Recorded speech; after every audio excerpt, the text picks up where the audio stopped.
লখিমপুৰত খিলঞ্জিয়াৰ পথাৰত প্ৰশাসনৰ উচ্ছেদ অভিযানক লৈ ব্যাপক প্ৰতিক্ৰিয়া অব্যাহত আছে আৰু এই প্ৰতিক্ৰিয়াৰ পাছতে অৱশেষত কঠীয়া যোগান ধৰিবলৈ বাধ্য হ'ল প্ৰশাসন। ক্ষতিগ্ৰস্ত গুণগুণ চেতিয়াৰ পৰিয়ালত লখিমপুৰৰ প্ৰশাসন 24 ঘণ্টাৰ ভিতৰতেই কঠীয়া যোগান ধৰিবলৈ বাধ্য হ'ল প্ৰশাসনে। বিধায়ক মানৱ ডেকায়ো ক্ষতিগ্ৰস্ত পৰিয়ালটোৰ সৈতে যোগাযোগ কৰিলে। অৱশ্যে পৰিয়ালটোৱে গ্ৰহণ নকৰিলে প্ৰশাসনৰ কঠীয়াখিনি উপযুক্ত নোহোৱাৰ বাবে গ্ৰহণ নকৰাৰ খবৰ পোৱা গৈছে। আমি আকৌ জনাইছো এটা গুৰুত্বপূৰ্ণ খবৰ। লখিমপুৰত যেহেতু খিলঞ্জিয়াৰ পথাৰত প্ৰশাসনে অভিযান চলাইছিলে আৰু সেই অভিযানত ক্ষতিগ্ৰস্ত হৈছিলে একাংশ লোকৰ খেতি।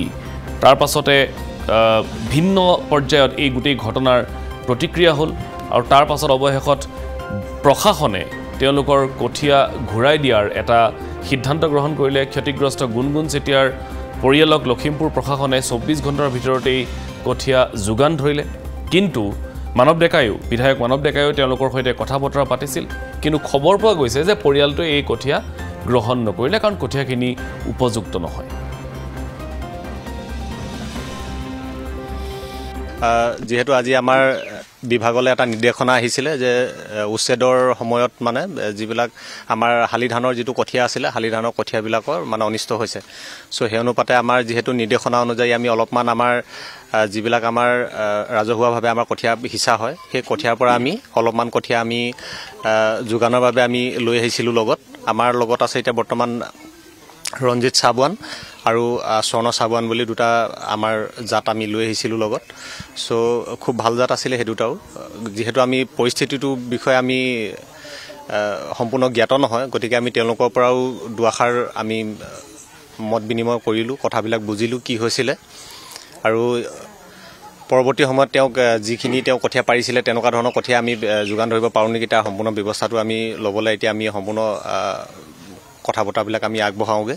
তেতিয়া আমি তেওঁ যিবিলাক তেওঁ মানে কঠীয়া পাৰিছিলে সেইবিলাক আমি কেনেধৰণে দিব পাৰোঁ তাৰ অকণমান যুঁজা চলাবলৈ আমি মানে ব্যৱস্থা কৰিব লাগিব।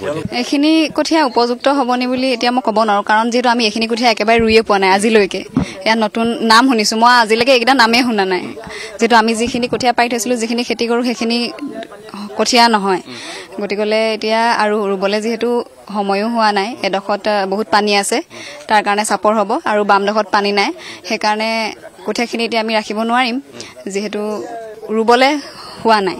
সেইটো উপযোগী হয় নহয় আমি ক'ব নোৱাৰিম। আমি সেইটো ধান আমি ৰুই পোৱা নাই। আমি এতিয়া যিখিনি কঠীয়া পাইছোঁ সেইটো কঠীয়া ধান নহয়, বেলেগ কঠীয়া। সেইটো এতিয়া কঠীয়া চাপৰ কঠীয়া লৈ আহিছে, আকৌ পানী নাই।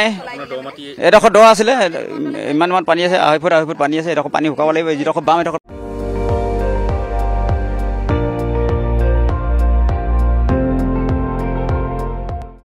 আপুনি চাই আছে ND24, সৰ্বশ্ৰেষ্ঠ নহয় সৰ্বোত্তমৰ দৌৰত।